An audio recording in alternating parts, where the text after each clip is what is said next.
இலங்கை சிறையில் உள்ள தமிழக மீனவர்களையும் சிறைபிடிக்கப்பட்ட படகுகளையும் விடுவிக்க கோரி சென்னையில் உள்ள இலங்கை துணை தூதரகத்தை மீனவர் சங்கத்தினர் முற்றுகையிட்டனர்.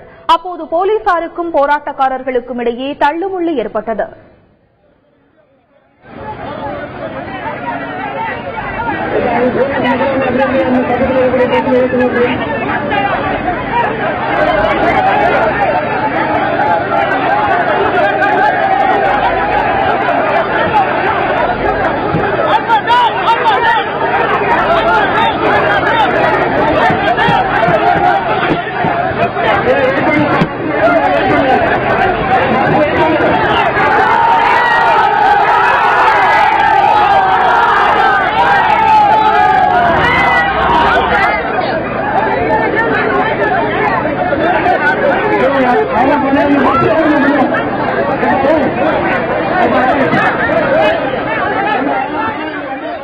இலங்கை கடற்படையால் சிறைபிடிக்கப்பட்ட 79 படகுகளையும் அங்க இருக்கிற மீனவர்களையும் இதுபோக ஏற்கனவே பிடிக்கப்பட்டு இலங்கையிலே மூழ்கிய 18 படகுகளுக்கு இழப்பீடு கேட்டு பல்வேறு கட்ட போராட்டங்கள் நடத்திட்டோம். இந்த மத்திய மாநில அரசாங்கங்களுடைய மெத்தன போக்குனால இதுவரை எங்க படகுகள் விடுதலையாகாம இருக்கு.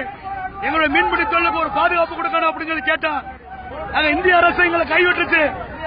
இலங்கை துணை தூதரத்துக்கிட்டாவது நாங்க ஒரு மனுவை கொடுத்து ஒரு முற்றுகை போராட்டம் நடத்தி எங்களுடைய படகுகளை விடுதலை செய்யணும் சொல்லி 8 மாவட்ட மீனவர்கள் இன்னைக்கு சென்னையை நோக்கி வந்திருக்கான். அங்க போன அந்த படகுகள் எல்லாம் மூழ்கி போயிருக்கு.